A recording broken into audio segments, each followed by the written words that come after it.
¿Crees que hoy en día es más fácil conseguir testosterona en gimnasio que en una consulta médica? Por supuesto. ¿Crees que se ha normalizado demasiado el uso de química en el fitness? Sin duda. Y realmente la gente está tomando cosas que ni siquiera sabe cómo interactúan con su organismo, o incluso las dosis a tomar. Toman dosis aleatorias porque lo toma un amigo o porque alguien se lo dijo. Es realmente lamentable. ¿Crees que se ha blanqueado el uso de química? Veo, por ejemplo, grandes celebridades del mundo del fitness, del culturismo profesional español, yendo por programas de máxima audiencia en prime time, exhibiendo su cuerpo, exhibiendo lo que comen, también paseándose por podcasts de grandes youtubers españoles. Y la impresión que me da a mí es, ostras, yo soy un chico joven que sigo a este youtuber o veo la televisión y veo a este y quiero convertirme en él. No lo diría así. Nunca.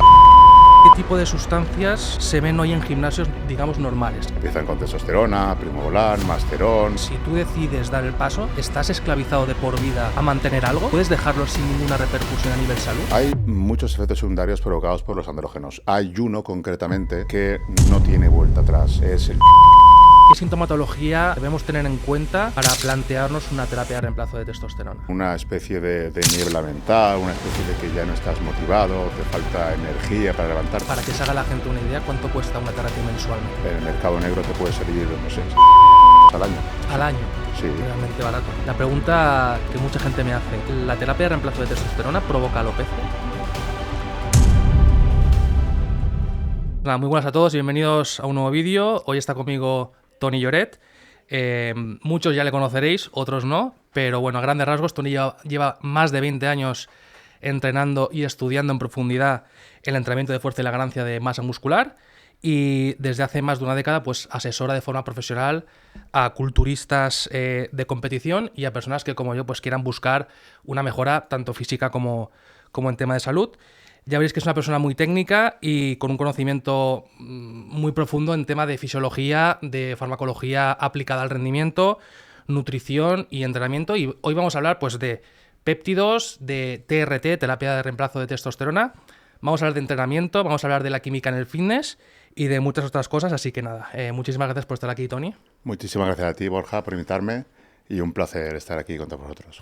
Voy a empezar directo con el primer bloque de preguntas y te quiero preguntar, ¿crees que hoy en día es más fácil conseguir testosterona en gimnasio que en una consulta médica? Por supuesto. No es que lo crea yo, es que hay un estudio, que además publiqué un reel sobre ello el otro día, que era mucho más sencillo conseguir testosterona en el mercado negro que recetada o pautada por un médico. Lo hablaremos en profundidad en el bloque de terapia de reemplazo de testosterona, que ya hemos hablado fuera de cámaras, que es un tema que me apasiona mucho y me interesa muchísimo. Y te quería preguntar, ¿crees que se ha normalizado demasiado el uso de química en el fitness? Sin duda. Sin duda, porque me llegan consultas por privado, estoy tomando esto, estoy tomando no sé qué, y realmente la gente está tomando cosas que ni siquiera sabe cómo interactúan con su organismo, cómo hacer un postciclo, cómo protegerse de lo que están tomando, o incluso las dosis a tomar. Toman dosis aleatorias porque lo toma un amigo o porque alguien se lo dijo. Es realmente lamentable. Hay que informarse muchísimo porque son riesgos, evidentemente. Implica riesgos, implica daños en los órganos y no es algo que se pueda hacer a la ligera. Hay que informarse y saber los pros y los contras, que la gente solo mira los pros y luego vienen los problemas y los contras. ¿Y crees que se ha blanqueado el uso de química en ese sentido? Porque yo, por ejemplo, visto desde fuera de una persona que no está en el mundillo del fitness per se, veo, por ejemplo, no quiero dar nombres tampoco, pero grandes celebridades del mundo del fitness, del culturismo profesional español, yendo por programas de máxima audiencia en prime time, en televisión española, en La Revuelta, exhibiendo su cuerpo, exhibiendo lo que comen, también paseándose por podcasts de grandes youtubers españoles cuya audiencia pues son gente muy joven. Y la impresión que me da a mí es, ostras, yo soy un chico joven que sigo a este youtuber o veo la televisión y veo a esta persona con este cuerpo tan esculpido por los dioses, por así decirlo, y quiero convertirme en él. Y parece, desde mi punto de vista, que se está blanqueando, o sea, que no se explica la realidad de lo que hay detrás de que sí que hay un esfuerzo inhumano y es un deporte durísimo. Todos los que practicamos en mayor o menor medida gimnasio o fitness, pues lo sabemos, pero que no se dice la realidad de lo que hay detrás y se pasean por platós y tal hablando, pues, ¿crees que se blanquea en ese sentido el el uso de química? No lo diría así, nunca se blanquea. De hecho, me gusta que la gente pues se dé a conocer, que se dé a conocer el esfuerzo. Todo el mundo sabemos hoy en día que se utilizan anabólicos. Antes no lo sabíamos y teníamos estrellas como Arnold Schwarzenegger, como Sylvester Stallone y iban a las masas también. Muchísima gente, pues hemos crecido con esas películas. No estaban los actuales hitos que tenemos, que están por los podcasts, pero sí teníamos el cine, teníamos esos físicos que también todos queríamos aspirar a ellos. Simplemente lo que hay que ver es información y es lo que se está dando. Por lo tanto, no lo veo mal ni veo que se blanquee. Lo que sí se normaliza es el uso, sobre todo en los americanos habla mucho de cantidades y son cantidades desorbitadas que no tienen ningún sentido y la gente las normaliza. Había más peligro por ahí que no el hecho de que alguien que esté fuerte, que se dedique al culturismo, pues se haga famoso y sea un referente para la gente o la juventud. Sin hablar de dosis ni protocolos, ¿qué tipo de sustancias se ven hoy en gimnasios, digamos, normales? ¿Qué tipo de sustancias se ven a día de hoy en una persona pues, que más o menos se cicla o está haciendo un ciclo normal y corriente? Pues hay muchas sustancias que se pueden utilizar y prácticamente la gente las va usando todas. Cuando eres novato y no entiendes o no sabes, vas buscando la sustancia que te vaya a dar ese punto que no estás consiguiendo. Empiezan con testosterona, primobolan, masterón, añaden más exóticos anabólicos como trestolona, trembolona y van buscando el anabólico exótico. Esto creo que al principio yo creo que todos han pecado por ahí. Yo también cuando me inicié pues también buscaba a ver si esto o si lo otro, pero no funciona así. Lo que hay que hacer es en caso de utilizar, que en ningún caso lo recomendamos, eso que siempre quede claro, habría que utilizar los que menos efectos secundarios nos van a proporcionar, que ya van a haber sí o sí efectos secundarios, pues no cojas algunos anabólicos que van a tener muchísimo más. Y luego encima esas mezclas que se hacen y demás, básicamente la gente va probando y siempre en los iniciados siempre suele ser así, van buscando o probando a ver lo que me hace esto, lo que me hace el otro, suele ser así. No te sé decir qué es lo que más se usa, testosterona como base y luego ya pues lo que quiera meter cada uno. Volviendo un poco más a Toni Lloret, tú comenzaste a los 40 años, si no me equivoco, en el mundo del culturismo. O sea, yo tengo ahora 40 años. ¿En qué momento dijiste quiero empezar en este deporte y quiero dar el paso a utilizar farmacología? ¿Y cómo te informaste tú en aquel entonces? Muy buena pregunta. Realmente no empecé a los 40 años, yo empecé entrenando fuerte pues a partir de los 30. Lo que sí empecé a utilizar farmacología es a los 40 años. Estuve bastantes años de natural y luego pues di el paso.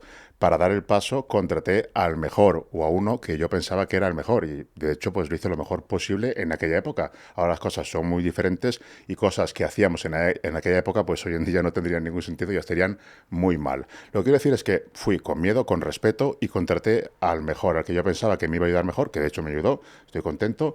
Y como digo, siempre desde el respeto. Ahora no, ahora parece que alguien en un TikTok dice lo que está tomando y automáticamente tú vas y lo copias sin saber absolutamente nada más. Esto es peligroso. ¿Crees que se cicla hoy gente que nunca debería hacerlo?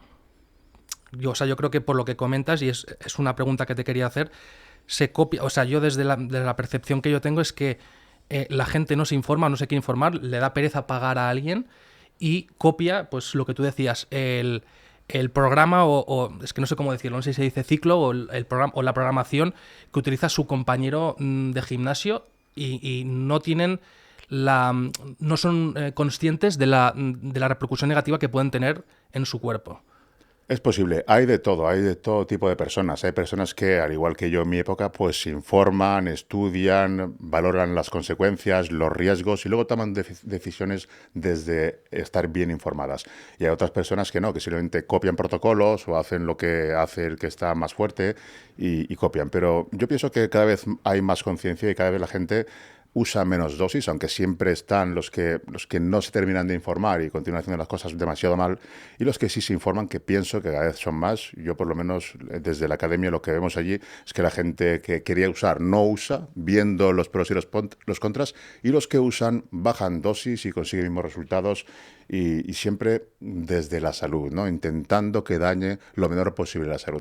Siempre van a haber los dos tipos de gente y esto va a suceder en absolutamente todo. Siempre van a haber pues gente que beba en exceso y tenga problemas y gente que se haga una copa los fines de semana y durante toda su vida y no tenga ningún problema. Siempre va a estar así y no por eso pues se prohíbe el alcohol. Pues hay ciertas cosas que podría pasar lo mismo. ¿Hay diferencia entre la programación de un culturista profesional a nivel farmacológico que un culturista amateur? Por ejemplo, yo que quiero ir al gimnasio y me quiero poner muy fuerte.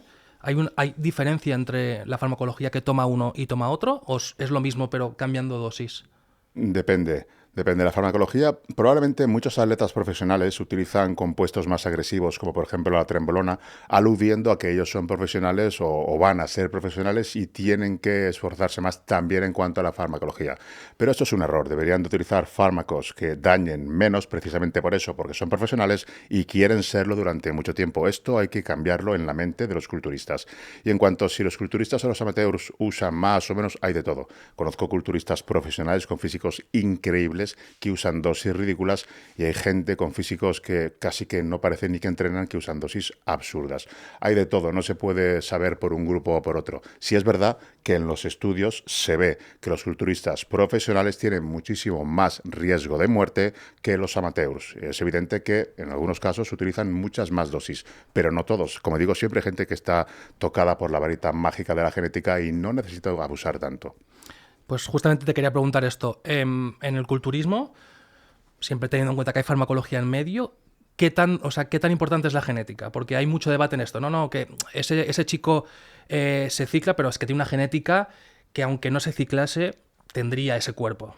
¿Cuán importante es la genética en este sentido? La genética en el culturismo de competición es lo más importante. Partimos de la base en que si dos personas entrenan igual, toman lo mismo, el que va a determinar quién gana es la genética. Entonces, en el culturismo de competición, la genética es lo más determinante para llevarte las medallas y las copas. Ahora bien, para ganar masa muscular es importantísimo la genética, pero en cuanto se usa la farmacología, digamos que ya el problema genético en cuanto a ganancias de masa muscular se puede minimizar, porque la farmacología, digamos que todos los problemas genéticos de baja testosterona o cualquier otro problema genético de mala asimilación de alimentos, síntesis proteica muscular más reducida o menos optimizada, con la química esto se elimina. Y si el atleta come y entrena fuerte, duro y además utiliza farmacología, lo que es la ganancia de masa muscular se va a dar. Ahora bien, pues a un burro, si le pones 20 kilos de masa muscular, nunca va a ser un pura sangre. Un pura sangre va a tener siempre las formas, va a tener siempre esos vientres musculares, esa cintura estrecha. Eso es la genética. Por eso en la competición lo que manda es la genética. Hay gente que se mata intentando pues suplir esa genética y si no tienes la genética para ser un campeón, no lo vas a ser, hagas lo que hagas y tomes lo que tomes. Una duda a mí que me surge desde hace tiempo, desde que me empecé a meter pues, en el mundillo este, es si tú decides dar el paso, por así decirlo, ¿estás esclavizado de por vida a mantener algo? O el día que decides, mira, esto ya no es para mí, quiero dejarlo, ¿puedes dejarlo sin ninguna repercusión a nivel salud? Esa es muy buena pregunta.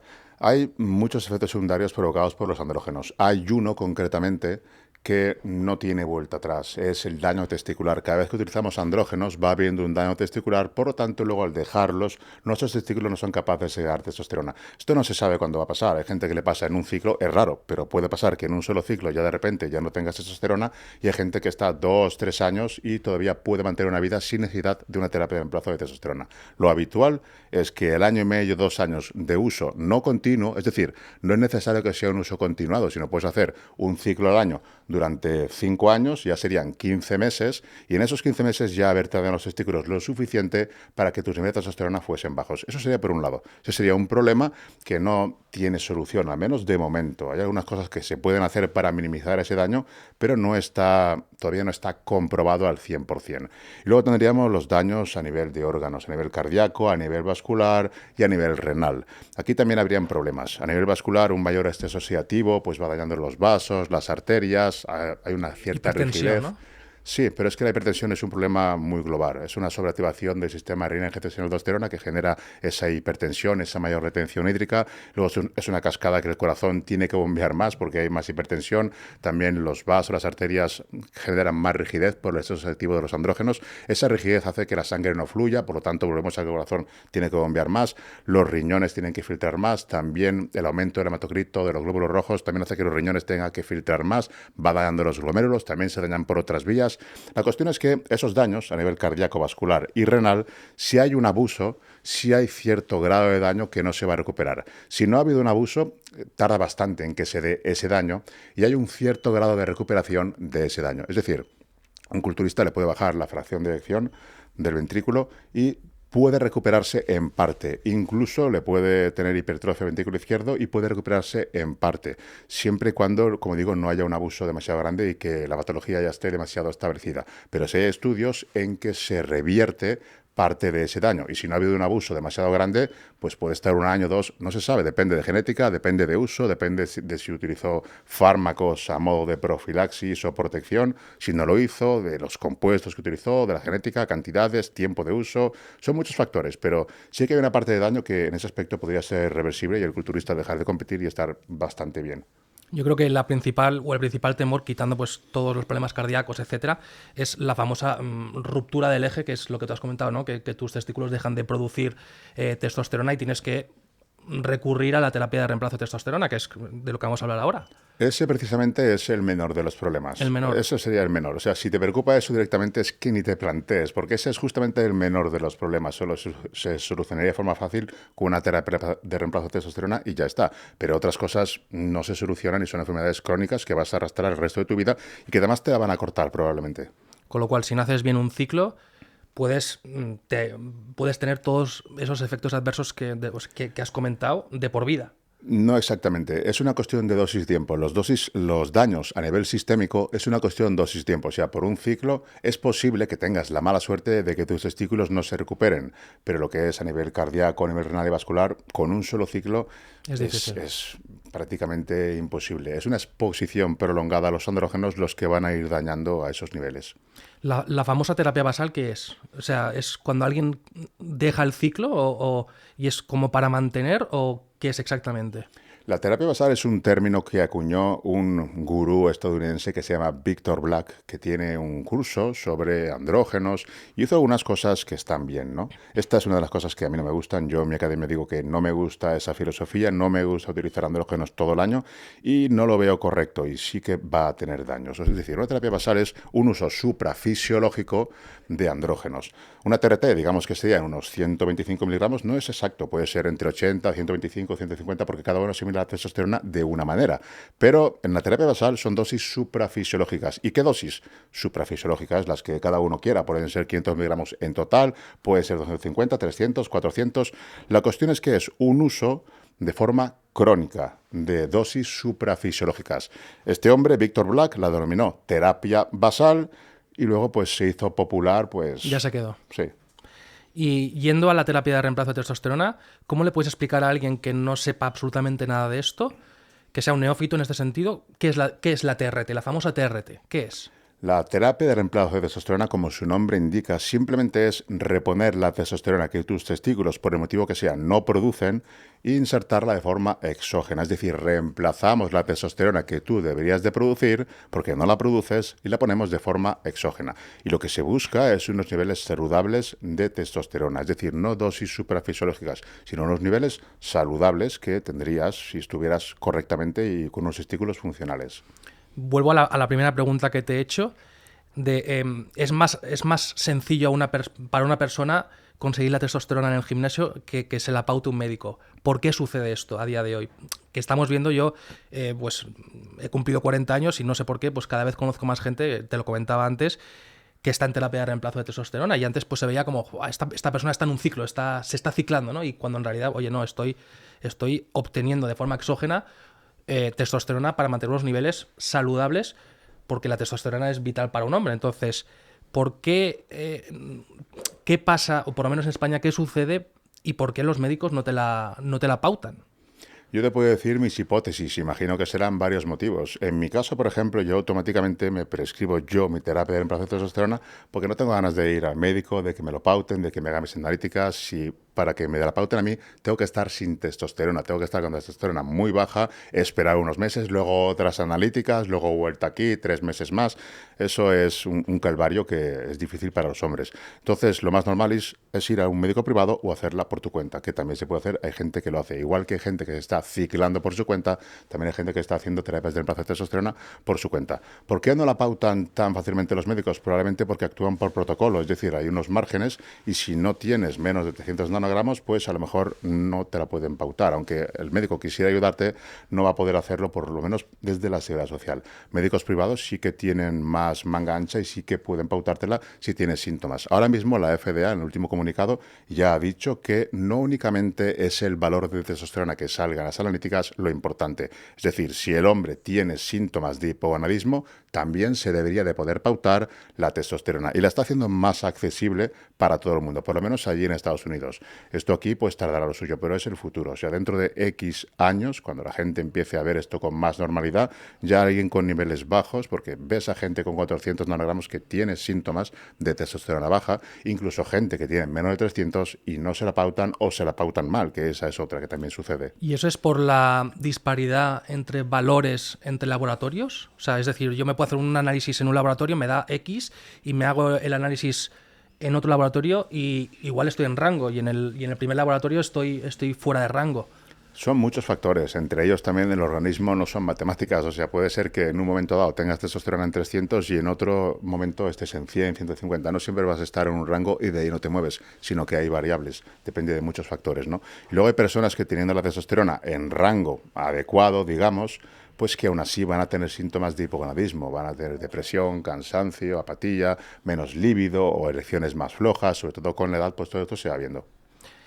De esto te quería preguntar, ¿qué sintomatología debemos tener en cuenta para plantearnos una terapia de reemplazo de testosterona? O sea, ¿cuáles son los síntomas más típicos que dicen, oye, pues quizá esta persona tiene hipogonadismo y necesita una TRT? Lo que estamos hablando, una especie de niebla mental, una especie de que ya no estás motivado, te falta energía para levantarte. Hay un cuestionario que es el oficial que se suele utilizar. Hay dos. El cuestionario Adam es el que más se puede utilizar. Los dos están ahí en el club para que tú puedas ver si realmente tienes síntomas después de rellenarlos, y eso sería lo principal, tener síntomas. Y luego se tiene que comprobar con analíticas. Si tú haces el cuestionario Adam y está todo perfecto, es que no hace falta ni que hagas analíticas. Pero si ya en el cuestionario das positivo en varios de las preguntas, se hacen analíticas, si está menos de 300 nanogramos, serías candidato a TRT. Pero es que está sucediendo que gente que está por encima de 300 también tiene esos síntomas, y en la seguridad social pues no le van a dar TRT. Va a tener que ir a un médico privado pues a que se la paute. Suena todo muy bien, o a mí me suena todo muy bien, ¿no? Entonces, ¿qué debemos tener en cuenta? ¿Qué deben tener en cuenta la gente que se plantee, que se esté planteando una TRT a nivel de efectos adversos? O sea, que, oye, porque es lo que te comento, ¿no? Suena todo muy bien, todo soluciona pues problemas de líbido, de niebla mental, de depresión, etcétera, pero ¿qué hay que tener en cuenta, sobre todo pues pensando en el largo plazo? Lo primero es pautar bien la TRT, es decir, si tienes problemas de líbido, de niebla mental o de falta de motivación, no siempre va a ser la TRT la culpable, o sea, no siempre va a ser la testosterona la culpable, pero no es asegurarse de que realmente el problema es la testosterona. Y una vez está claro que el problema es la testosterona y se pauta la terapia de reemplazo de testosterona, si esta está bien pautada, es igual que tu testosterona, o sea, no deberías tener efectos secundarios. ¿Cuándo hay efectos secundarios? Muy raras veces, en pocas personas, y luego hay efectos secundarios cuando la TRT está mal planteada. Normalmente en España se suele pautar Nebido, que es una aplicación cada 10 semanas, esto te genera un pico de testosterona muy alto, en teoría tendría que ser siempre igual, pero eso no puede estar la testosterona siempre igual. Por tanto, tiene picos y valles. Entonces, tú puede ser que al ponerla estés unas semanas que estés bien, pero cuando lleves 6 semanas o 5, pues ya tengas otra vez, ¿no?, los síntomas. Claro. Luego estaría la terapia de reemplazo de testosterona transdérmica, que es testosterona en gel. Eso tiene muchos problemas. Uno de los problemas que tiene es que cada vez que tú te pones el gel, hay una variabilidad de entre el 10 y el 50%. Es decir, ¿de la absorción de la piel? La absorción es un 10%, entre el 10 y el 12% es lo que se absorbe. Si pones 50 miligramos, se absorbe un 10% aproximadamente. Es de la absorción a nivel lo que pasa a plasma. Es decir, tú te pones el gel, a lo mejor se queda ahí, a lo mejor te pones una camisa, se impregna la camisa, o ese día no se absorbe, o si tienes la piel distinta no se absorbe, las personas obesas tampoco les sirve porque no llega a absorberse, depende, hay muchas cosas, ¿no? Entonces, incluso en el mismo individuo se ha visto en estudios que hay una variabilidad de entre el 10 y 50%. O sea, un día puedes ponértela y que se absorba pues el 80% y otro día que se absorbe el 40%. Esos picos son lo que generan los efectos secundarios, los efectos adversos. Los picos, cuando hay un pico de testosterona en sangre, hay una mayor conversión a dihidrotestosterona, una mayor conversión a estradiol, y también aumenta la hormona eritropoyetina, que esto hace que la médula genere más glóbulos rojos y, por lo tanto, la sangre se espese. Es uno de los problemas habituales en la TRT, pero es cuando está mal planteada. Una TRT moderna y optimizada, en la que tú buscas los niveles hormonales que estén estables, sin picos, no suele generar esos problemas. Y aparte que se puede regular muy bien la dosis. Es decir, tú tienes una TRT sin picos, muy estable. Si tú ves que a esos niveles te está generando algún tipo de problema, bajas la cantidad y como no hay picos, va a estar igual. Pero si tú utilizas, por ejemplo, gel y de repente un día hay un pico, otro día no hay, otro día hay un pico, pues tú estás en una montaña rusa. Hay algunos efectos secundarios que puedes tener, tanto a nivel de hematócrito como a nivel de estado mental o estado físico. Es decir, de repente estoy motivado, de repente no, o tengo de repente incluso a lo mejor un poco más de irascibilidad, porque de repente me viene un pico de testosterona. En fin, que no es lo más adecuado el gel. Lo peor sería el nevido y lo segundo peor, el gel. Lo mejor sería inyectable y cuantas más aplicaciones mejor, pero claro, ahí ya tenemos el problema de hacerlo inyectable con agujas intramusculares y demás. Ahora, lo más moderno que hay es aplicarlo con hojas de insulina, que son unas jeringuillas muy pequeñas, de forma subcutánea, cada 2 días, cada 3 o incluso cada día sería lo más estable, pero no siempre ni todo el mundo es necesario que lo aplique tan seguido. Hay personas que pueden aplicar una vez a la semana, intramuscular o subcutáneo, y no tener ningún problema, que vaya todo bien, pues no tienes por qué cambiarlo. Otras personas pues sí que tendrán que aplicarlo de forma más frecuente si quieren que esté optimizado, si quieren que no tenga efectos secundarios. Eso también depende mucho cómo esté la SHBG. Una SHBG alta va a secuestrar más testosterona, por lo tanto ahí sería interesante pues solamente 2 o una vez a la semana, mientras que si la SHBG está normal, que no secuestra demasiada testosterona, puedes aplicar diariamente o con más frecuencia, que va a pasar la barrera tranquilamente, no se va a quedar ahí la testosterona. Hay muchas cosas a tener en cuenta, no es tan simple como coger y hacer una vez a la semana, que funciona, que ya te va a quitar síntomas, pero si quieres que sea optimizado, que esté bien hecho de verdad, que todo esté correcto, y hay que mirar algunas cositas más. ¿Cada cuánto se hace análisis, Tony Lloret? ¿Qué valores recomendarías a una persona adulta masculina que pueda tener estos déficits o que haga pues entrenamiento de gimnasio y se lo tome un poco más en serio? Y eso, básicamente, ¿cada cuánto te haces tú analíticas? Yo me las hago una vez al año. ¿Y cada cuándo recomendarías hacerlas? Yo me las hago una vez al año. Yo no tengo ningún problema una vez al año porque es lo que me sale y no hago nada para que me tenga que hacer analíticas más a menudo. La gente que vaya a utilizar cosas o que quiera saber cómo está, pues una vez al año. Si no haces nada, pues sería lo normal. También pedir un panel hormonal, ver cómo estamos, testosterona y demás. Y si vas a utilizar farmacología, ahí sí que habría que hacer analíticas mucho más exhaustivas. Mirar también la lipoproteína A, que es un marcador genético de riesgo cardiovascular y cerebrovascular que la gente no suele medir y es un factor de riesgo. Yo siempre lo pido cuando asesoraba atletas, siempre desde hace muchos años se la pedía, porque si esta está elevada, esa persona tiene más riesgo de sufrir un trombo. Entonces hay que poner el colesterol LDL lo más bajo posible, hay que hacerlo todo con mucho más cuidado. Y una de cada 5 personas la tiene elevada. Además es genético. Si tú la tienes elevada, pues tu hijo, después de la adolescencia, debería hacer estas analíticas porque es posible que también esté elevada. Mira, en mi caso, por ejemplo, está elevada y lo que hago es mantener el colesterol LDL lo más bajo posible. Es un marcador genético, la proteína no se puede hacer nada ahí. ¿Con estatinas o...? Sí, yo utilizo una estatina, me lo baja a 70 y ningún problema.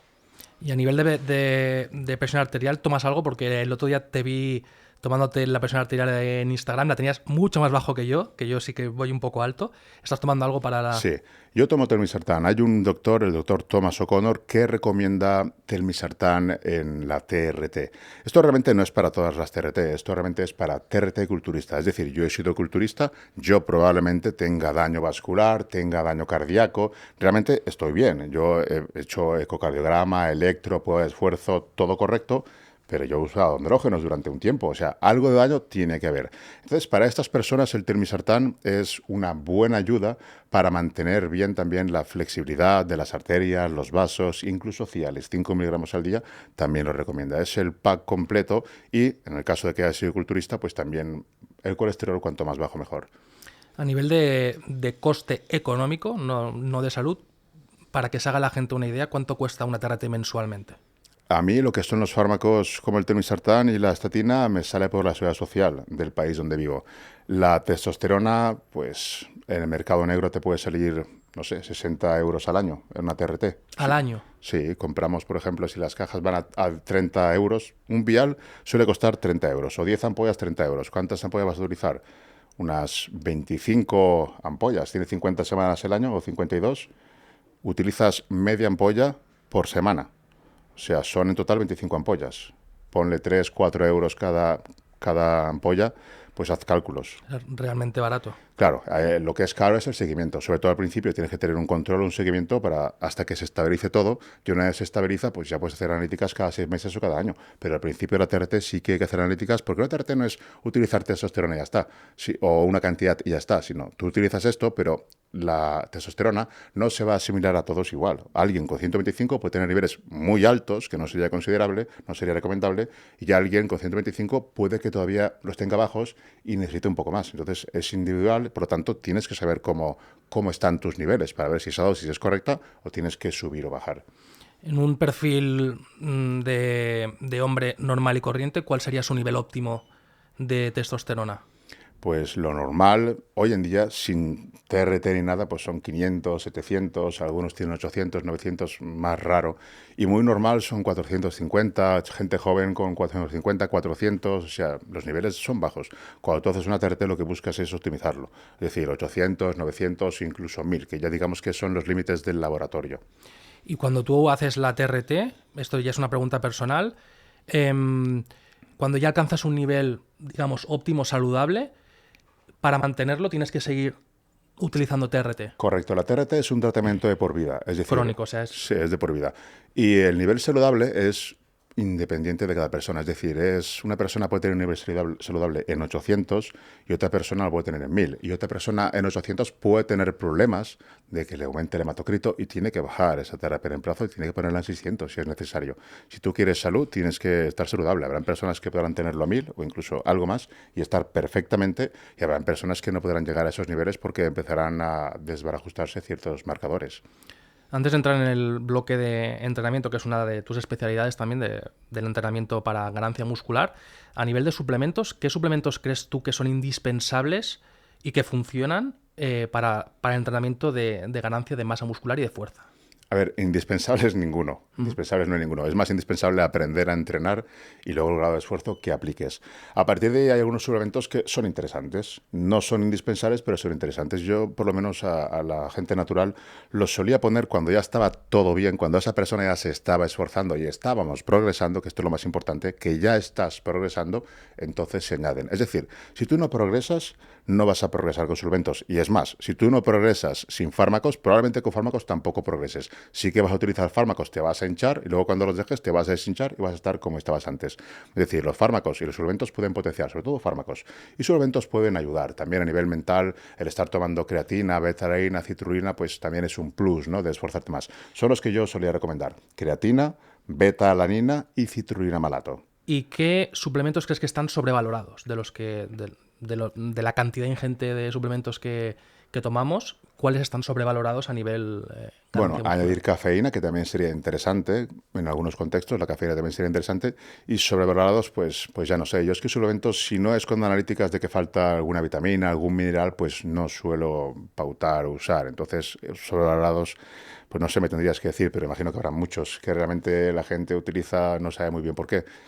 Y bueno, siempre hay suplementos interesantes, como por ejemplo la melatonina, el bisglicinato de magnesio también es interesante. Yo esos, por ejemplo, los uso, pero hay otros que pues quizá no sean tan interesantes. Por ejemplo, curcumina, pues es una cosa que puede ser interesante, pero no es una cosa que vaya a haber una diferencia grande entre usarlo y no usarlo. O no sé si significativa de algún modo. Entonces son suplementos que puede que estén sobrevalorados porque a nivel de tomarlo o no tomarlo no va a haber prácticamente ninguna diferencia. ¿Y hay algún suplemento que nos ayude a subir los niveles de testosterona de forma natural? Hay muchos suplementos que prometen eso, pero que lo consigan ya creo que ninguno. Si tú tienes, por el motivo que sea, los niveles de testosterona bajos y con un suplemento los consigues mejorar, es porque tenías una carencia de algo y con ese suplemento pues la cubres. Por ejemplo, el zinc, si tú tienes una carencia de zinc y los niveles de testosterona están bajos por el zinc, si añades zinc, ZMA por ejemplo, sí que va a subir la testosterona, pero no por el zinc, sino porque tú tenías una carencia de zinc. Tener una carencia de zinc con una dieta culturista es muy complicado. ¿El sueño y el estrés importan más que cualquier suplemento? Por supuesto, por supuesto. Estamos hablando que los suplementos es el 1 o 5% máximo, y 5 me pasa un poco. Es lo mínimo. Lo más importante es el entrenamiento, la alimentación y el descanso. A partir de ahí, pues suplementos es un plus, como digo, más a nivel motivacional. Y también puede tener su cabida, pero tienes que hacer bien el resto. O sea, si no progresas sin suplementos, con suplementos no vas a progresar. Hablando del entrenamiento, sigo a bastantes personajes del mundo fitness y ahora, de un tiempo a esta parte, se habla muchísimo del entrenamiento heavy duty. Heavy duty, ¿Qué es exactamente este tipo de entrenamiento? Es un entrenamiento con bajo volumen y altísima intensidad. Es un entrenamiento perfectamente válido como cualquier otro. Siempre que tú consigas un buen estímulo, va a ser un buen entrenamiento. A mí personalmente no me gusta. Yo entiendo que funciona, entiendo que a la gente le guste y perfecto. Si te va bien y te motiva, yo siempre digo que el mejor entrenamiento es el que más te guste, el que más te motive, el que más te haga darlo todo. Y si para ti es el heavy duty, pues perfecto, es ideal para ti. Para mí, por ejemplo, no era. Yo si hacía pocas series y a repeticiones bajas, pues me dolía todo. Para mí el mejor entrenamiento, para mí, es alto volumen. Es decir, Más volumen, más menos volumen, peso. bueno, menos peso, llegar al fallo. O sea, es que menos peso no sirve, hay que llegar al fallo, ¿entiendes? Lo que pasa es que si pones la carga algo más ligera, si en lugar de un 85 o un 90 pones un 70, pues vas a hacer 15, 20 repeticiones, en lugar de hacer 8 o 10. ¿Qué pasa? Si haces 15 o 20 repeticiones, las articulaciones van a sufrir menos. Por lo tanto, vas a poder entrenar más. Es decir, si yo hago una serie a 5, 8 repeticiones, lo doy todo, esa serie no la voy a poder estar haciendo dentro de 2 días, porque yo tengo todavía, a nivel muscular me he recuperado, pero a nivel articular, tendinoso no, entonces no voy a poder hacer eso. Entonces, para mí, que no tengo buena genética, lo que me iba bien era entrenar mucho. Yo entrenaba 2 veces al día, todos los días. Eso es lo que a mí me iba bien. Y para hacer eso, pues tienes que ir a 12, 15 repeticiones, 20 repeticiones. Yo añadía micropausas, bajadas de peso. Y a mí es lo que me iba bien. Yo te he visto entrenando con una especie de bandas en los bíceps que yo no sabía lo que era, luego sí que me informé un poquito y era pues la famosa restricción del flujo sanguíneo. ¿Qué es esto realmente? ¿Y funciona o qué ganancias has obtenido tú con esta Sí técnica? funciona. Lo que pasa es que la gente confunde. La restricción del flujo sanguíneo lo que hace es limitar no la entrada al músculo, sino el retorno venoso. Es decir, la sangre fluye por las arterias, llega al músculo y luego el retorno venoso es lo que se limita. Entonces tienes más tiempo la sangre, ¿no? Esto funciona por varias vías. Por ejemplo, simplemente el hecho de añadir RFS va a hacer más que cualquier suplemento. Eso te lo puedo garantizar. De hecho, está más demostrado en cientos de estudios, pero hay muchísimos estudios. Tengo un libro sobre la resistencia del flujo sanguíneo y cito más de 200 referencias explicando todo, por qué funciona y por qué vías. Hay muchas vías, por ejemplo, una vía sería a nivel celular. La célula se llena de fluidos, se llena de nutrientes porque está ahí restringido, entonces hay más congestión. Esa congestión obliga a la célula o a crecer o a romperse. La célula opta por crecer. También hay una mayor activación de las fibras de tipo 2A y 2X con la restricción del flujo sanguíneo. Como hay menos oxígeno, las fibras de tipo 1, que son las más, digamos, las que dependen más del oxígeno, como no les llega, hay una mayor activación de las fibras blancas tipo 2A y 2X, que son las de más potencial de crecimiento. Por tanto, esa mayor activación hace que tengas más estímulo. Y en definitiva hay más dificultad, es decir, tú te quitas las bandas y en lugar de hacer 12 haces 14. El problema de la gente es que interpreta mal el uso. Es decir, nosotros en el club y en el grupo de RFS no utilizamos un entrenamiento específico de RFS, de restricción del flujo sanguíneo, que es lo que se suele pautar o hacer, ¿no? Que son 20, 25 repeticiones, 30. Lo usáis siempre, ¿no? Nosotros entrenamos normal, de la misma manera, pero con restricción. O sea, tenemos el estímulo de siempre, el que tú vas a tener cuando estás entrenando, pero con ese plus de la restricción del flujo sanguíneo. Eso es algo que tienes que hacerlo de forma adaptativa. No puedes coger y de repente ponérmelo y empezar a entrenar, sino que tú empiezas los últimos 10, 15 minutos de la sesión, te pones en los brazos, haces 2 ejercicios, uno de tríceps, uno de bíceps, y ahí pues dejas. Otro día te lo pones 15 minutos más, 15 minutos, a las 2 semanas te lo pones media hora, a las 4 semanas te lo pones 1 hora, y luego ya después de 2 meses, pues todo el entrenamiento, si quieres, tanto en piernas como en brazos. Tiene que ser de forma progresiva y no te tienen que molestar. La gente piensa que cuando más apriete va a ser mejor, y esto es un error. No tiene que apretar, no tiene que causar ningún tipo de disconfort. Una escala del 0 al 10, cuando 0 es nada de presión y 10 es que está súper apretado, lo ideal sería en brazos un 6 y en piernas un 7. Es un poco... En principio parece difícil de medir, pero hay estudios que se ha visto gente que no tiene ni idea, incluso gente mayor, y lo sabe medir. O sea que todo el mundo lo puede medir. Además hay un margen de error muy grande, porque una presión estirando de 6-7 no cambia la restricción. Es decir, por mucho que tú aprietes más, no va a cambiar el flujo. Hay un 40% de diferencia en lo que tú puedes manejar. ¿Qué quiere decir esto? Que entre el 4 y el 7 va a ejercer la misma restricción. ¿Entiendes lo que quiero decir? Y lo que no buscamos en ningún caso es la oclusión. Si tú te pones en los brazos y ves que no te llega sangre a la mano, que se queda blanca o que te pican, estás fatal. O sea, lo estás haciendo muy mal. Eso no es necesario y no tiene mejoras por hacerlo así. Simplemente es una leve restricción. ¿Hay algún riesgo de trombosis? Esto es lo que se ha valorado. Hay un estudio que eran miles de personas y hubo una persona que tuvo un trombo, pero no lo tuvo por esto.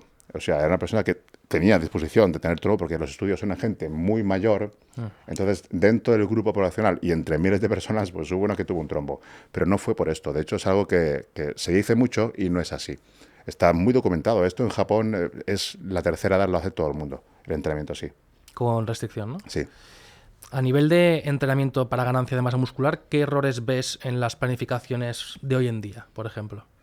O sea, ¿cuál sería para ti un entrenamiento típico para una persona de nivel intermedio? Aislar por grupo muscular, hacer push, pull y leg. ¿Cuál sería para ti una rutina ideal para una persona intermedia? Yo creo que no hay tantos errores hoy en día. Yo creo que antes había más errores. Yo creo que hoy en día hay muchos chicos que están dando muy buena información en las redes, con reels y demás, y no creo que hayan tantos errores. Antes habían más. Lo que sí que hay es una mala perspectiva. Es decir, voy a ponerme muy grande, voy a mejorar mucho. Hay expectativas demasiado falsas o demasiado fantásticas. Eso sí que puede pasar, pero errores no creo que hayan. Yo creo que quien quiere aprender y quien quiere entrenar bien, lo hace, porque tiene información de sobra en YouTube, en Instagram, todo el mundo, o sea, hay una buena cultura y yo creo que la gente, yo en Chipre aluciné cuando vi cómo entrenaba la gente, digo, joder, la gente aquí Animales, ¿no? entrena muy bien, la gente está entrenando, y digo, increíble cómo entrena bien la gente, claro, ven a los influencers americanos, aprenden y entrenan muy bien, de verdad. Y creo que eso pasa, también ves en los gimnasios gente que entrena mal, pero es simplemente porque no le interesa, o sea, va pues a hacer algo que ya es bastante, pero que no le interesa aprender, mejorar, o lo hace, digamos, de forma intermitente, no le Por hacer algo, lo apasiona. hace por hacer algo. Sí. Entonces, para maximizar ganancias musculares, para ti, ¿cuál es tu forma de entrenar? Ya has comentado, ¿no?, que es más repeticiones, más volumen a un peso medio alto, ¿no? Esa sería para ti la forma. No, cualquier forma funciona. Es decir, mientras que tú consigas un buen estímulo, va a funcionar. Lo que pasa que si tú, entrenando con cargas muy altas a bajas repeticiones, te rompes, pues no seas cabezón, no entrenes así. Cambia de manera de entrenar porque eso no te está funcionando. ¿Entiendes? Pero cualquier forma funciona siempre que el grado de esfuerzo sea elevado. La pregunta sería, ¿qué es lo que funciona más? O sea, ¿cómo podríamos maximizar la ganancia de masa muscular? Ahí sí que podríamos hablar de qué papel juega el volumen de entrenamiento. Desde mi punto de vista es importante el añadir volumen, pero es importante siempre que se pueda. Si yo estoy entrando heavy duty, yo no puedo hacer mucho volumen porque no me va a ir bien. Tarda más en recuperarse tanto los músculos como, por ejemplo, a nivel articular y tendinoso, vas a tardar más. Pero si tú consigues en cada sesión un buen estímulo y, importante, te puedes recuperar de las sesiones, que esto es lo fundamental, vas a poder hacer más volumen de trabajo y más volumen es más estímulo.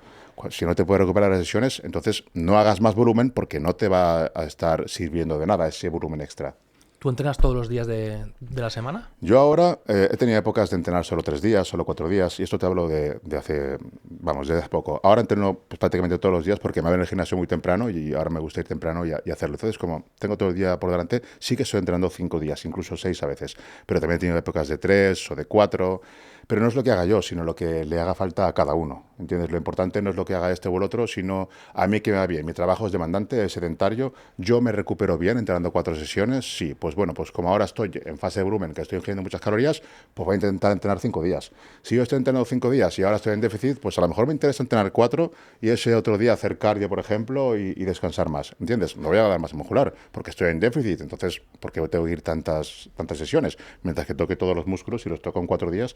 O sea, es modular dependiendo de lo que estés comiendo, de si estás en déficit o si estás en superávit calórico. Yo, por ejemplo, mis atletas, cuando estamos en superávit, siempre vamos aumentando el volumen de trabajo, añadiendo bajadas de peso, añadiendo micropausas, y cuando recortamos las calorías las vamos quitando. Jugamos con el volumen. A nivel de péptidos, es un tema también que ahora mismo está muy en liza y en boca de todos, sobre todo pues influencers que vienen de Estados Unidos. Parece que ahí está como que nos sacan ventaja en cierto modo, ¿no? O siempre van un paso por delante de nosotros. Y a mí no para de salirme información acerca de los péptidos, de las bondades de los péptidos. ¿Cuánto hay de realidad y cuánto hay de marketing en todo este tema de los péptidos? Este amplio abanico de péptidos que hay un péptido para casi cualquier dolencia que tenemos. Claro, aquí hay que diferenciar entre los péptidos de uso humano que ya están aprobados y los que no lo están. Yo los que no están aprobados no les presto atención, es que no me interesan lo más mínimo. Sí que hay algunos como el TB500 y el BPC 157 que sí tienen reportes de usuarios que tienen ventajas y puede ser interesante cuando alguien está desesperado, puede recurrir a ellos. Tampoco se ha visto que sean demasiado malos, pero hay tantos péptidos y que no han estado aprobados que yo no tomaría ni recomendaría una cosa que no ha estado aprobado por la FDA, que no está aprobado en humanos. Y hay algunos que están aprobados y estos sí que se podría hablar o se podría plantear uno tomar o probar, ¿no? Pero en Estados Unidos está muy de moda los péptidos, están tomando cantidades industriales de distintos péptidos, prometiendo que cada uno hace cada cosa. Y luego, pues, si ves el perfil o tiras un poco del hilo, ves que realmente están promocionándolos. Pero si estás en TRT, ya prácticamente no necesitas nada más. Si tienes una lesión que no se te va, pues podrías arriesgarte a tomar un péptido, el TB500 o el BPC 157, o los dos, no mezclarlos, como veo que se están vendiendo, algunos vienen ya mezclados. Esto no se debe hacer. Los péptidos son muy inestables y al mezclarse pueden degradarse. Es como la hormona, son material muy inestable y hay que tratarlo de forma muy cuidadosa. Hablando de la hormona de crecimiento, ¿está al nivel en cuanto a beneficios que el TRT o es completamente diferente?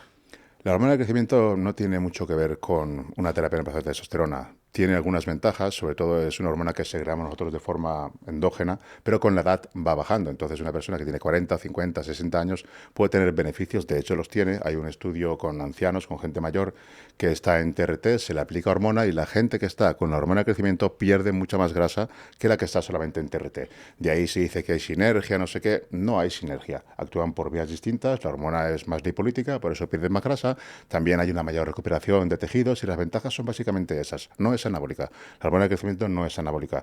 Hay gente, culturistas, que están utilizando cantidades industriales de hormona. Me río porque es que Por no no. llorar. Es que me parece tan absurdo y ridículo las cantidades que escucho que usan algunos que es ridículo. No hace falta tanta hormona ni es, desde luego, para nada recomendable. Da igual que seas pro y que seas lo que quieras. Estás haciendo el tonto utilizando cantidades industriales de hormona. Pero es que ya no pro, sino gente que simplemente lo hace pensando que va a conseguir su tarjeta utilizando 10, 15, 20 barbaridades, que no es en ningún caso recomendable, necesario, y vienen problemas, porque ya la hormona de crecimiento, digamos que inhibe la apoptosis celular. Tienes células que están dañadas, no se mueren, no se renuevan, y luego esas células pueden derivar en carcinomas, hacerse Las células malignas. malignas, entiendo que Exacto, aumenta la proliferación exacto.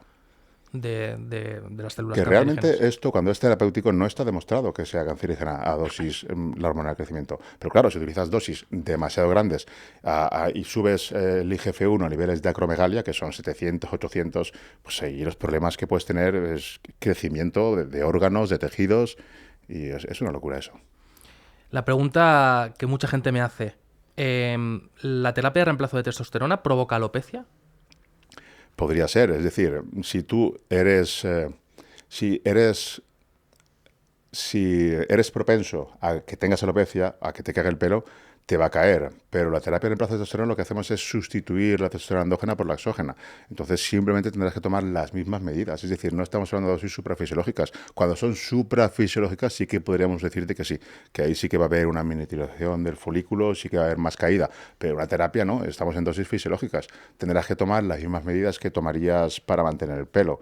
Tú sabrás, finasteride, duasteride y también cremas, o sea, lociones tópicas, lo mismo, pero no, de por sí no aumentaría la caída. O sea, al final, si tú tienes predisposición genética, vas a seguir teniendo alopecia. Sí que se puede acelerar, por lo que yo tengo entendido, porque al aumentar tus niveles de testosterona va a haber más testosterona que se convierte a DHT. Es que es una terapia de reemplazo, o sea, no los aumentas. Es decir, Claro, lo son pones tus a nivel, niveles, lo pones a nivel. claro, son tus niveles que bajaron con la edad, entonces lo pones al nivel. Entonces simplemente será lo mismo. Y si aumenta un poco el DHT, todavía se puede regular con un inhibidor. Y en tu experiencia, ¿has percibido que la creatina provoque alopecia en gente que con la que hayas trabajado? También es un tema como muy polémico y muy... Ya está claro que no provoca. Ya hubo un estudio que salió que ya no provoca, ¿no? Yo este estudio, hay uno antes que yo lo estuve siguiendo, que lo patrocinó una empresa de suplementación y el estudio se cortó. Yo estuve investigando las páginas, por qué se cortó, lo que pasó, la empresa que lo financiaba dejó de financiar el estudio y no se llevó a cabo. Entonces esto me hizo sospechar, ¿no? Yo simplemente dije que no se sabe si causa o no causa. Ahora ya se sabe que no causa. y entonces ya no hay ninguna duda al respecto, no causa alopecia. Hay un estudio de 2009 que dice que sí, o sea, pero es un estudio que ya se ha dicho que la muestra es muy pequeña, 20 jugadores de rugby muy jóvenes y tal, y ahora justo en junio me parece que han sacado uno en 2025, un estudio que dice que no provoca alopecia ni aumenta los niveles de DHT, pero es un estudio que está financiado por, entre otras, por Creapure y todo esto, con lo cual a mí, yo siempre digo, es un tema que debes experimentarlo tú, o sea, es decir, prueba y si te provoca pues caída de pelo, déjalo. Es curioso, yo no lo sé, yo sé que según el estudio, lo que pasa es que no he indagado a ver quién ha patrocinado ese estudio. Yo sé que había uno que era una marca de suplementos y la financiación se cortó. Y cuando yo publiqué que no se sabía, un vídeo en YouTube, que no se sabía si la creatina afectaba o no al pelo, yo no lo sé. Pues había muchos comentarios de gente que decía que sí, que había tomado creatina y le había caído. Yo no lo sé, pero me extrañó tantos comentarios al respecto. Pero digo, hombre, es que el pelo se cae. A lo mejor coincidencia que tomaste creatina y justamente empezaste a notarlo. Porque además, si tomo creatina y me lo miro, mira, ahora me está cayendo. Claro, Sí. es que si no te lo miras Eres más consciente. y de repente te lo miras ahora que estás tomando esto, pues a lo mejor te das Yo cuenta sí ahora. que, por ejemplo, yo cuando me preguntan por los efectos adversos de la medicación, yo siempre digo, conozco más gente que no tiene efectos adversos con la medicación, de tipo pues pérdida de líbido, disfunción, etcétera, que gente que tiene efectos adversos. Pero en el caso de la creatina, curiosamente, conozco más gente que dice que sí, que tomando creatina se le cae el pelo, que personas que me dicen que no. Que yo soy de las que creo que no se me... Vamos, yo cuando la he tomado creo que no he percibido exceso de caída capilar, pero bueno, ya digo, eso es verlo cada uno y... Bueno, eso tú lo puedes saber viendo los casos y comentarios. Yo no lo Claro. sé. Yo te puedo decir que no lo sé. Yo sé los estudios que hay. El primero en los jugadores de rugby era que se vio que aumentaba la DHT. No que cayera el pelo, pero podría haber caída por ese aumento. Eso es lo que se intuía o lo que se presuponía. ¿Tú a nivel capilar tomas algo para proteger tu pelo o Sí, para yo mantener la tomo, alopecia? por lo menos que no caiga más o que caiga más lentamente. Claro, sí, sí. Tomo 1 miligramo de finasteride y una loción que contiene 15 miligramos de minoxidil y 1 miligramo de finasteride. La de minoxidil max está famosa, ¿no? ¿Y por qué hay tanta alopecia en el mundo del culturismo? Creo que es una pregunta muy... Yo creo que potencia la pérdida de cabello, la potencia. También hay gente que está muy fuerte y que tiene todo el pelo. Si genéticamente estás predispuesto, pues lo va a acelerar, eso no cabe duda. Esto viene un poco a colación, ¿no? De cada vez veo más culturistas que se van a Turquía o aquí en España para hacerse un trasplante capilar. Yo creo que se está normalizando también todo este tema del trasplante capilar. Ya hemos dicho que la TRT en teoría no debería acelerar. A las personas con las que trabajas se les suele pautar algún antiandrógeno para mantener la alopecia, si es que tiene alopecia o... No, finasteride 1 miligramo es lo que usaríamos. Más que antiandrógeno, bloqueador de la dihidrotestosterona. Y si te preocupa el pelo, o sea, es que el pelo es lo que menos te tiene que preocupar si utilizas Sí, química. sí. Es como lo que estamos hablando de los testículos, es que es lo que menos te tiene que preocupar. Yo me encuentro también con muchos casos de gente que está en ciclos que no le importan para nada los efectos adversos de los ciclos y por contra me dicen, ostras, es que no quiero tomar finasterida o utasteride porque tiene efectos adversos. Y yo me quedo como... Eso pasa mucho también. Gente que no quiere tomar ciertos fármacos que podrían ayudar a que el daño que producen los andrógenos no fuese tan elevado y tienen dudas. Pues no quiero tomar yo un ARA2, no quiero tomar un IAK, no quiero tomar el enalapril, ni telmisartán, ni quiero tomar nada de esto porque esto tiene efectos secundarios. Claro, y los ciclos que estás usando no. Los andrógenos que usas no. Por eso. Es ridículo. Antes hemos hablado de lo que cuesta una TRT. ¿Cuánto cuesta un ciclo? Que no hemos hablado de esto. Depende de cómo sea el ciclo. Si hacemos un ciclo mínimamente efectivo, que serían 200 o 250 miligramos de testosterona, esto podría salir barato. Luego también, lo que estamos hablando, analíticas y protectores, todo esto va a salir mucho más caro que lo que es el ciclo en sí. Y luego también el ciclo, si estamos hablando de un culturista que va a utilizar hormona, que va a utilizar una cantidad de 1,5 gramos, por ejemplo, pues ya todo va subiendo. Pero sale más caro pues contratar al profesional o aprender por tu cuenta, tienes que gastar tiempo. Y luego también, pues las pruebas que tengas que hacerte suele salir más caro. Alguien que utiliza farmacología tendría que tener un seguro médico y poder ir y decir, quiero estas analíticas y que te las hagan y luego pasárselas a tu médico o a quien tengas Sí, que tener dar. a alguien para comentar esos... Exacto. Para que yo me quede claro, ¿eh? O sea, para yo aclararme. O sea, hacer una terapia de reemplazo para mantener niveles es una terapia de reemplazo. Si vamos a niveles supra, ya es ciclo. Correcto. Vale. Correcto. Niveles hormonales, niveles de testosterona en rango hasta 850, hasta 1000, si queremos ser generosos, sería una terapia de reemplazo de testosterona y más allá de eso sería un ciclo, que ya se están viendo, pues, algunos médicos incluso que están pautando más de 125 y están poniendo a la gente en niveles suprafisiológicos. Que si eres un culturista, que tú vas y dices, oye, yo tengo masa muscular, ponme una TRT, entre comillas, porque no es exactamente así, de 250 a la semana, porque quiero no solo mantener, sino incluso mejorar, que ya se puede con esa dosis. Pues vale, lo entiendo, pero una persona que ni entrena ni nada y le pones 250 y encima no lo sabe, que está utilizando dosis suprafisiológicas, pues no es muy correcto o muy ético. Estamos hablando todo el rato de hombres, pero de un tiempo a esta parte yo veo cada vez más chicas que hacen ciclos y pegan un cambio. O sea, si el cambio en el hombre ya es brutal, pero a nivel de masa muscular, etcétera, pero no pierden, por así decirlo, su esencia. Yo, y esto es una opinión personal, que me perdone si molesto a alguien, veo chicas, por ejemplo, que antes de hacer el ciclo eran guapísimas y femeninas y cuando hacen el ciclo se convierten en personas completamente diferentes, súper musculadas, con voz de hombre y físicamente más cercanas a una persona masculina que a una persona femenina. Lamentablemente es uno de los efectos adversos en las chicas, pero eso sucede en los chicos también. Es decir, hay chicos que están bien y de repente se vuelven musculosos y a las mujeres no les gustan. Es decir, Claro. gustos hay para todos, ¿no? O sea que la cuestión de gustos es para gustos colores. Pero sí, lo que sucede con los andrógenos, uno de los problemas que tienen las chicas es que cualquier anabólico va a virilizar. Cualquiera. Da igual que tu preparador te diga que Oxandrolona viriliza, que Pivovana viriliza, cualquiera viriliza. Y no solo cualquiera, sino a cualquier dosis. Es decir, hay un estudio que empleaban mujeres menopáusicas 6 miligramos de nandrolona, que es ridículo, a la semana. Durante un año les cambia la voz a las chicas. Las mujeres les cambia la voz. ¿Entiendes? 6 miligramos. Un estudio que empleaban, si no recuerdo mal, 0,03 miligramos de nandrolona. Venía a ser entre 1 y 1,5 miligramos al día. En chicas, en niñas con el síndrome de Turner. Es un síndrome que no crecen. Un grupo tenía oxandrolona, otro grupo tenía hormona de crecimiento. Y no sé si era hormona de crecimiento y oxandrolona. La cuestión es que el grupo de oxandrolona ya detectaron cambios en la voz. Es decir, a cualquier dosis, si se mantiene el tiempo suficiente, va a haber alteraciones, va a haber efectos secundarios de virilización, que son pues, cambios en la voz, hirsutismo, alopecia, el clítoris también se agranda, clitoromegalia, se llama este fenómeno. Y bueno, es el problema. Las mujeres tienen la maldición de que los anabólicos los van a virilizar. Y los hombres tienen la maldición de que los anabólicos les van a dañar a nivel de Los órganos. testículos, los órganos. Sí, ¿Y es órganos. reversible alguno de esos efectos de virilización? En las mujeres, no, es más complejo.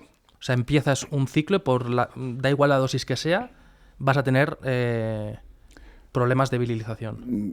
Puede que no. Es decir, cada chica es igual que los chicos. Lo que estábamos hablando antes de que los testículos al final se van a dañar y no va a producir testosterona, con las chicas sucede algo similar. Cada una tiene una tolerancia al nivel de andrógenos.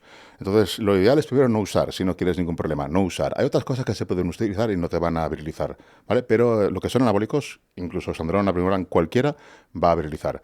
Luego hay cosas que puedes hacer para tratar de minimizarlo, desde utilizar antiandrógenos, a utilizar también estrógenos, etilinestradiol, también acetato de ciproterona. Hay una serie de cosas que sobre el papel, porque no hay estudios, sobre el papel podrían tener sentido. Esto, además, todas tienen un montón de efectos secundarios, todos estos fármacos, nada recomendable, ¿no? La cuestión es que si la dosis es suficientemente pequeña para que no llegue a darse esa virilización y tú te controlas, uno de los mayores problemas que tiene el uso de andrógenos en mujeres, el primero es el cambio en la voz. Y eso no te das cuenta, porque tú te escuchas continuamente, no te das cuenta. Te acostumbras a tu... Y tampoco la gente te lo va a decir. Tú estás utilizando y no te van a decir, joder, te está cambiando la voz, ya tienes voz, no te lo van a decir. ¿Entiendes? Te van a decir, qué guapa estás, qué fuerte te has puesto, y por detrás te van a estar criticando.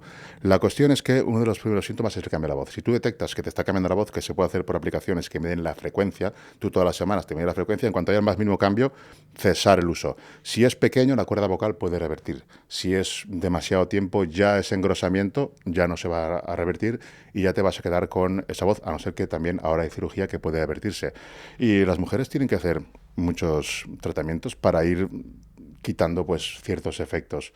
El clítoris tampoco es reversible. Una parte sí que es reversible si crece, pero no el 100%. Con cirugía, ¿no? Entiendo que se podrá... La voz sí. El clítoris una parte revierte, no sé si habrá cirugía, para la voz sí que lo tengo claro, para el clítoris imagino que también, pero no es algo que haya estudiado. Si pudieras hablarle a un chaval de 25 años que quiere ciclarse, que quiere iniciarse, ¿qué le dirías? Yo sobre todo información, o sea, yo no estoy en contra ni a favor de los anabólicos, es que cada uno que Que haga cada lo que uno haga quiera, lo que claro, quiera. es que hay mil cosas que son negativas, o sea, a ver, beber está mal, o sea, está mal para tu salud, fumar está mal para tu salud, o sea, es que coges la moto, te juegas la vida cuando coges la moto, o sea, no por eso vamos a prohibir las motos, ¿entiendes? Lo que sí que tienes que informarte, porque a lo mejor no te compensa. Cuando tú ves las dos caras de la moneda, a lo mejor dices, joder, pues que no me compensa. Primero que vas a estar toda la vida con andrógenos, porque vas a acabar en TRT. O sea, eso es lo que quieres. La TRT tiene problemas, tiene efectos secundarios que uno que no hemos hablado es la pérdida de fertilidad, que luego la puedes recuperar, pero es que vas a perder la fertilidad. Y, o sea, hay muchas cosas que a lo mejor no te interesa, y menos aún con 25 años. Tener con 25 años que depender de una jeringuilla por la TRT, pues no tiene que ser muy agradable. Que oye, que habrá quien le dé igual, que perfectamente, incluso yo, si tuviera 20 años, pues igual me daría igual, porque el querer estar fuerte podría más, ¿entiendes? Pero no es recomendable, tienes que saber los pros, los contras, y mucha gente pensaba hacer cosas, la gente que entra en la academia, mucha gente pensaba hacer cosas y no las hace, ¿entiendes? Y la gente que ya está usando, pues es más consciente de todo el daño, de todos los riesgos, y usan menos. Y se esfuerzan más en el entrenamiento, que es donde tienes que esforzarte. Y ahora ya no tienes la excusa de competir, ¿no? Es que yo para competir, joder, si tienes un montón de federaciones naturales en las que puedes competir, es que esos usan pero no dan positivo. No, no os hagáis pajas mentales. Alguno habrá que use, alguno habrá. Y ese no gana, porque los que ganan todos pasan controles. Ese no gana. Y hay gente que pues, tiene genética y también tiene años y años, porque también he visto gente que tiene no tan buena genética, pero con muchos años de trabajo, tienen físicos que dices, joder, macho, es que no parece natural. Y luego hay gente que está tocada por la varita y sí que tienen físicos espectaculares y son naturales también. La pérdida de la fertilidad es consecuencia del ciclo. O sea, una persona, por ejemplo, joven que quiere hacer un ciclo, ya está jugando, quiere decir, con las probabilidades de quedarse infértil, o es solo las personas que utilizan TRT más adelante. El ciclo también. Ciclo El también. ciclo también daña los testículos, daña las células de Leydig y las de Sertoli y por lo tanto desciende la espermatogénesis, pero siempre es reversible. O sea, tras el uso, los testículos, Con, sí. Hay, con atropina, ¿no? Con sí, atropina con coriónica. atropina coriónica humana, con HCG y también con HMG, ¿no? Esto sería para las células de Sertani.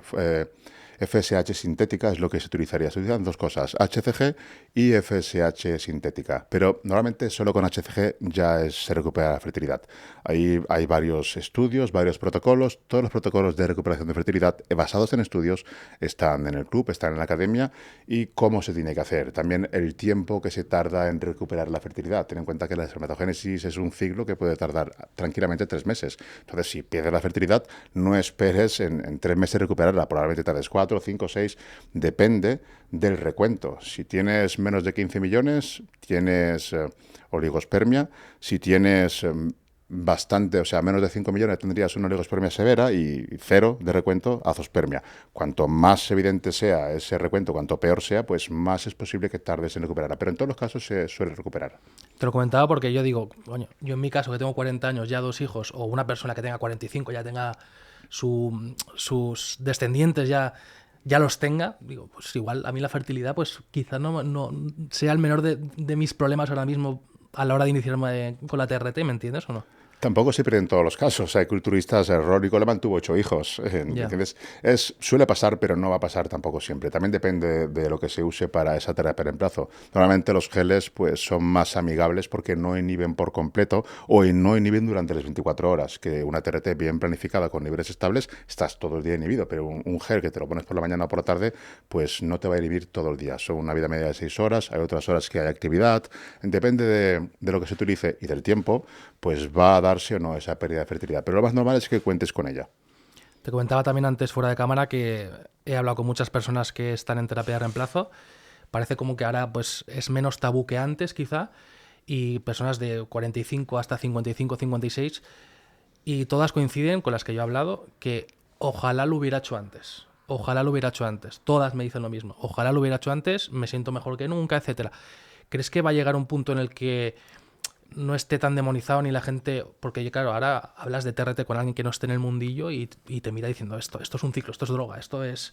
¿Crees que va a llegar un punto que se va a normalizar y va a ser una terapia eh, para solucionar pues un problema pues común, por así decirlo? No lo creo. Estoy seguro. ¿Estás O seguro? sea, estoy seguro de que va a llegar a ese punto. Es algo normal que ya, independientemente de la edad que tengas, si no tienes niveles, no te digo ya que estén por debajo, sino que no estén en el rango alto, que ya probablemente lo quieres hacer.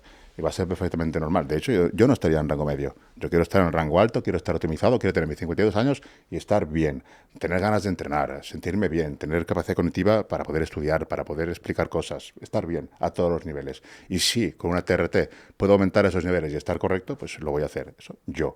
Otra persona a lo mejor dice, pues yo no quiero ese rollo de tener que estar ahí una vez a la semana o 2 o 3 veces. Pinchando, Bueno, pues no lo quiero, pues perfecto, pues eres libre también. Pero yo también soy libre de querer estar optimizado, querer estar bien con los niveles estables y dentro del rango alto.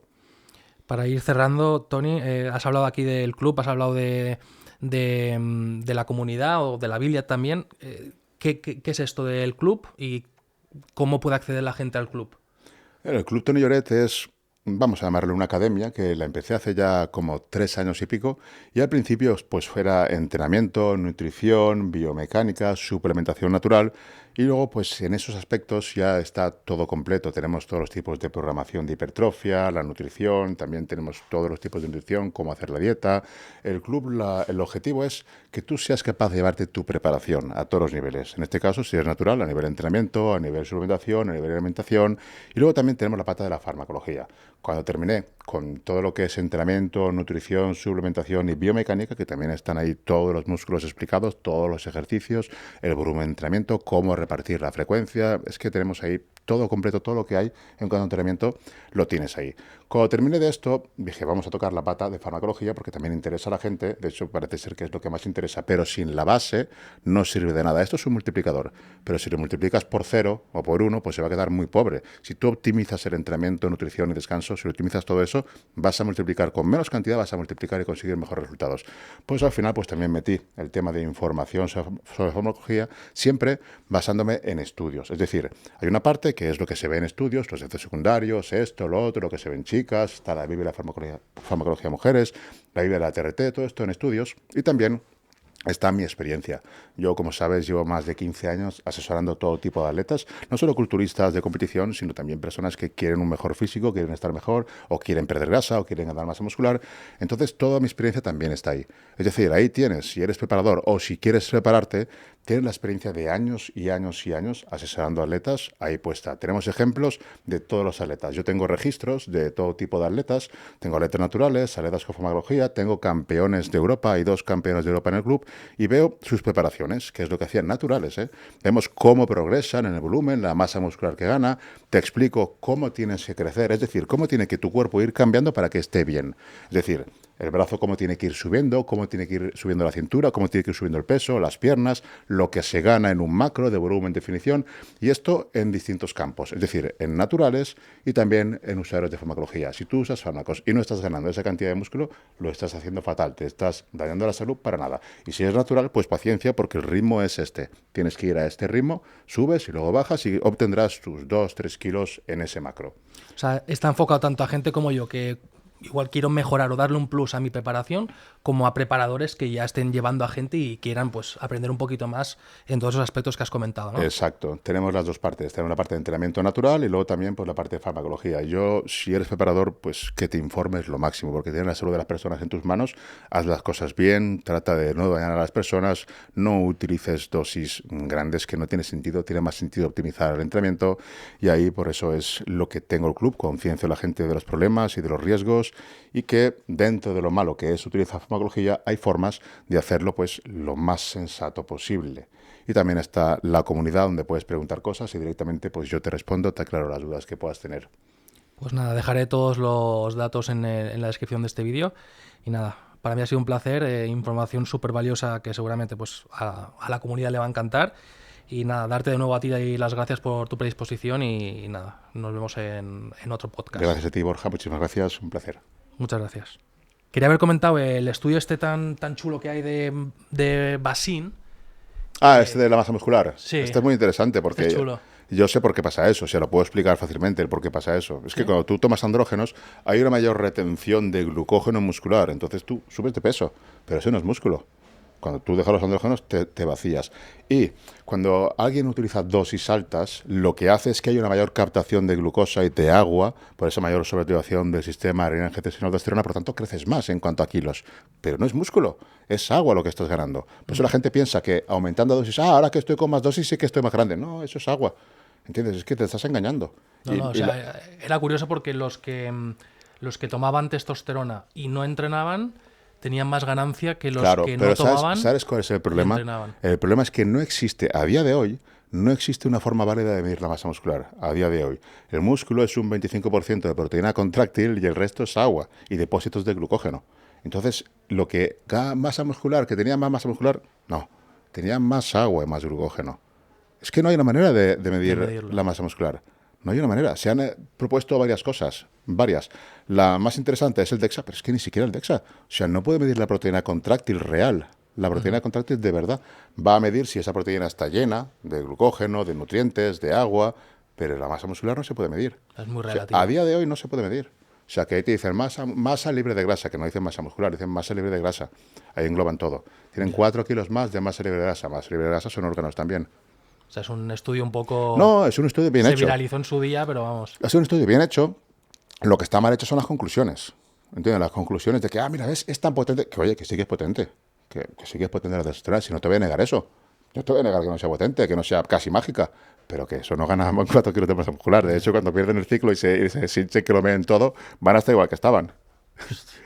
Interesante.